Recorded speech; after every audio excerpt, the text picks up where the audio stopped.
በመካከለኛው ምስራቅ ኢራን፣ እስራኤልና አሜሪካ መካከል የጦርነቱ አካሄድ ምን ይመስላል? አሜሪካና እስራኤል በኢራን ላይ እየፈጸሙ ባሉት ጥቃት ምክንያት የቴህራን ወታደራዊ አቅም እየተዳከመ መሆኑ ተገልጿል። ፕሬዝዳንት ዶናልድ ትራምፕ የአየርና የባህር ኃይላቸው ወድሟል፣ አመራሮቻቸው ሞተዋል፣ እንነጋገር ብለው ጠይቀውኝ ነበር ግን ዘግይቷል አልኳቸው ሲሉም ዶናልድ ትራምፕ ተናግረዋል። ኢራን በእስራኤል እንዲሁም የአሜሪካ ወታደራዊ ሰፈር በሚገኝባቸው የመካከለኛው ምስራቅ አገራት ላይ እየፈጸመች ያለችው ጥቃት ቀጥላለች።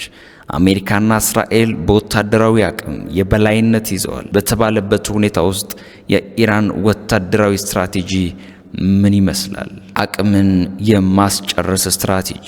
ሮያል ዩናይትድ ሰርቪስ ኢንስቲትዩት በተባለው ዩናይትድ ኪንግደም በሚገኘው ቲንክ ታንክ ውስጥ የመካከለኛው ምስራቅ ተንታኝ የሆኑት ዶክተር ኤች.ኤ.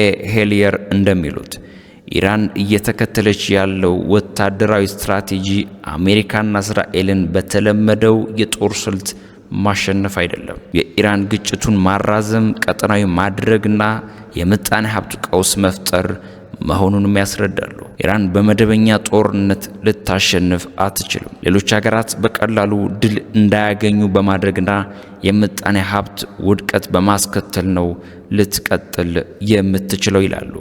በፈረንሳይ በሚገኘው ሴንተር ፎር ኢንተርናሽናል ስተዲስ ተባባሪ ፕሮፌሰር ኒኮል ግራጂዊስኪ እንደሚናገሩት የኢራን አካሄድ የማዳከም ጦርነት ማድረግ ነው። ተዋጊዎችን እንዲዳከሙና አቅማቸው እንዲሟጠጥ ማድረግ ትችላለች። ይህ ወታደራዊ ስትራቴጂ የስነ ልቦና ገጽታ አለው። ኢራን ባለፈው ዓመት ከእስራኤል ጋር ባደረገችው የ12 ቀናት ጦርነት ኢላማ መምታትን ሳታስብ ንጹሃን የሚኖሩባቸው አካባቢ ላይ ጥቃት በመፈጸም ስነ ልቦናዊ ጫና ለመፍጠር መሞከሯ ባለሙያው ያስረዳሉ። ኢራን በዋነኝነት ጥቅም ላይ የምታውለው ሚሳኤልና ድሮን ነው። ኢራን ከእስራኤል ጋር ባደረገችው የ12 ቀናት ጦርነት ባለስቲክ ሚሳኤሎቿ ተጎድተዋል። ምን ያህል ባለስቲክ ሚሳኤል እንደቀራት በግልጽ አይታወቅም። ኢራን የጦር መሳሪያ የምታመርተውና የምታከማቸው በድብቅ ስፍራዎች መሆኑ ተንታኙ ይጠቅሳሉ። እስራኤል እንደምትለው እስከ አውሮፓውያኑ ጥር 2026 ድረስ በሰበሰበችው መረጃ መሰረት ኢራን 2500 ሚሳኤሎች እንዳሏት ይገመታል። እነዚህ ሚሳኤሎች በአጭር ርቀት የሚወነጨፉ እስከ 1000 ኪሎ ሜትር ድረስና የረዥም ርቀት ተወንጫፊ ከ1000 እስከ 3000 ኪሎ ሜትር ድረስ ናቸው። የኢራን ባለስልጣናት እንደሚሉት ሰጂል የተባለውን ሚሳኤል ጨምሮ ሌሎች የጦር መሳሪያዎች ተጠቅማለች። ይህ ሚሳኤል እስከ 2000 ኪሎ ሜትር ድረስ እንደሚወነጨፍ ተገልጿል። መሳሪያው ከድምፅ የሚፈጥን ሃይፐርሶኒክ መሆኑን ቴህራን አስታውቃለች። የሚሳኤል ከተሞች። የኢራን መገናኛ ብዙሃን ከምድር በታች የተገነቡ ሚሳኤሎች ማምረቻና ማከማቻዎች የሚገኙባቸው አካባቢዎች የሚሳኤል ከተሞች ብሎ ይጠራቸዋል። ስለ ትክክለኛ መጠናቸውና አቅማቸው የተረጋገጠ መረጃ የለም። ከፍተኛ የአሜሪካ ኮማንደር ጄኔራል ዳን ክሬን እንደሚሉት ኢራን ውጊያው ከተጀመረበት ቀን አንስቶ የባላስቲክ ሚሳኤል ክምችቷ ወደ 86 በመቶ ወርዷል። የአሜሪካ ሚሳኤል በአውሮፓውያኑ የካቲት 4 ድረስ ወደ 23 በመቶ እንደሚያሽቆለቁል የአሜሪካ ማዕከላዊ እዝ አስታውቋል። የመካከለኛው ምስራቅ ተንታኝ የሆኑት ዶክተር ኤች.ኤ. ሄሊየር እንደሚሉት ኢራን የእስራኤል መሰረተ ልማትና የአሜሪካ የመካከለኛው ምስራቅ የጦር ሰፈሮች ለመምታት የሚያስችል አቅም አላት። በሆርሙዝ ሰርጥ የሚጓዘውን ነዳጅ ማስተጓጎልም ትችላለች። በሆርሙዝ ሰርጥ የተወሰነ ቢሆንም ቀውስ ከተፈጠረ ዓለም አቀፍ ምጣኔ ሀብት ይናጋል ይላሉ። ከዓለም ነዳጅ 20 በመቶ በሆርሙዝ ሰርጥ ይተላለፋል። ኢራን ሰርጡን ከመዝጋቷ ባሻገር መርከቦች ላይ ጥቃት ለመፈጸም ዝታለች። ሻሂድ 136 ካሚካዚ ድሮን ምን ይመስላል? ዋና ጥቅሙ በከተሞችና በቁልፍ ኢላማዎች ላይ ጥቃት ሲፈጽም በብዛት በመሰማራት ከጠላት የመከላከያ አቅም በላይ ይሆናል። እንዴት ይሰራል? ዝቅ ብሎ የሚበር ድሮን በራዳር ለመለየት አስቸጋሪ ሲሆን አፍንጫው ላይ የሚይዘው ፈንጅ ከኢላማው ጋር ሲጋጭ ይፈነዳል። ዋጋው በኢራን የሚሰራው በአንጻራዊነት ርካሽ ሲሆን አንዱ ከ20 እስከ 30 ሺህ ዶላር ይገመታል። የሚሸፍነው ርቀት 2500 ኪሎ ሜትር ነው። ተባባሪ ፕሮፌሰር ኒኮል ግራጅዊስኪ እንደሚናገሩት ኢራን የላቀ አቅም ያላቸው ሚሳኤሎች እጥረት ቢገጥማት እንኳን ከፍተኛ ቁጥር ያለው ድሮን ያከማቸች አገር ናት። ከጦርነት በፊት በሺዎች የሚቆጠሩ ድሮኖች እንዳመረተች ይታመናል። የድሮኖቿ ዲዛይን ከሩሲያ የተቀዳ ነው። ይህንን ቴክኖሎጂ አሜሪካም ለመጠቀም ሞክራለች። እነዚህ ድሮኖች ቀጥተኛ ጥቃት ከመፈጸም ባሻገር የአየር ክልል ያውካሉ። የአየር መቃወሚያ ማዳከም የሚችሉ ድሮኖች ናቸው። ሩሲያ በዩክሬን ላይ ተመሳሳይ መሳሪያ ተጠቅማለች በማለት ባለሙያው ያስረዳሉ።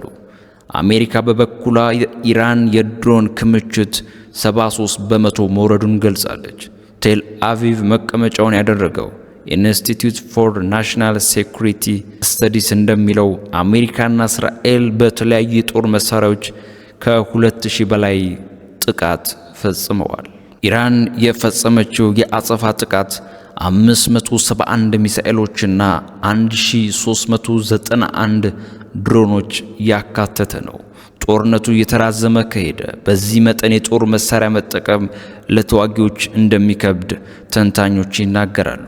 የተራዘመ ውጊያ ኢራን በመካከለኛው ምስራቅ ለረጅም ጊዜ የዘለቀ የታጠቀ ኃይል ያላት ሀገር ናት። ኢራን አሁን ላይ መሰማራት የሚችሉ 610 ሺህ ተዋጊ እንዳሏት ይገመታል። ይህም 350 ሺህ መደበኛ ወታደሮችና 190 ሺህ እስላማዊ አብዮት ዘብ አባላትን ይጨምራል። ኢራን በየመን የሚገኝ የሁቲ አማጽያን ጨምሮ በኢራቅ ያሉ ተዋጊዎች ይደግፏታል።